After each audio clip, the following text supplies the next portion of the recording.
യാത്രക്കാരെ വലച്ച് Indian railway മുന്നറിയിപ്പില്ലാതെ ആലപ്പുഴ ധൻബാദ് എക്സ്പ്രസ് സമയം മാറ്റി.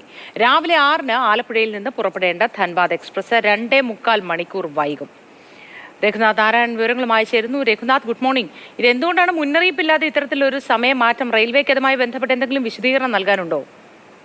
റെയിൽവേയുടെ വിശദീകരണം ധൻബാദിൽ നിന്ന് ട്രെയിൻ എത്തിയപ്പോൾ താമസിച്ചു. അതുകൊണ്ട് അതിന്റെ ശുചീകരണ ജോലികളൊക്കെ നടക്കുന്നതിനുള്ള കാലതാമസവും വൈകലും മൂലമാണ് ട്രെയിൻ വൈകിയത്. പക്ഷേ യാത്രക്കാർ പറയുന്നത് ഇതൊരു മുൻകൂട്ടി അറിയിച്ചിരുന്നെങ്കിൽ യാത്രക്കാർക്കൊക്കെ വലിയ ഉപകാരമായിരുന്നു. പ്രത്യേകിച്ച് ആലപ്പുഴയിൽ നിന്ന് വടക്കോട്ട് എറണാകുളം, തൃശ്ശൂർ അടക്കമുള്ള സ്ഥലങ്ങളിലേക്ക് ജോലിക്ക് പോകുന്ന സർക്കാർ ജീവനക്കാർ ഉൾപ്പെടെ ആശ്രയിക്കുന്ന ഒരു ട്രെയിനാണ് ധൻബാദ് എക്സ്പ്രസ്. രാവിലെ 6 മണിക്ക് പോയാൽ ഓഫീസ് സമയത്തിന് മുമ്പ് അവർക്കൊക്കെ ഓഫീസിൽ എത്താൻ വേണ്ടി സാധിക്കും. പക്ഷേ ഈ റെയിൽവേ ഒരു മുന്നറിയിപ്പ് നൽകിയിരുന്നെങ്കിൽ അല്ലെങ്കിൽ നേരത്തെ അറിയിച്ചിരുന്നെങ്കിൽ അവർക്ക് മറ്റ് യാത്രാമാർഗം തേടാമായിരുന്നു. അതുകൊണ്ടാണ് യാത്രക്കാരൊക്കെ വലിയ രീതിയിൽ അവിടെ ഒരു പ്രതിഷേധവും ബഹളവും ഒക്കെ വെച്ചത്. 8:45 ധൻബാദ് എക്സ്പ്രസ് ആലപ്പുഴയിൽ നിന്ന് പുറപ്പെടും.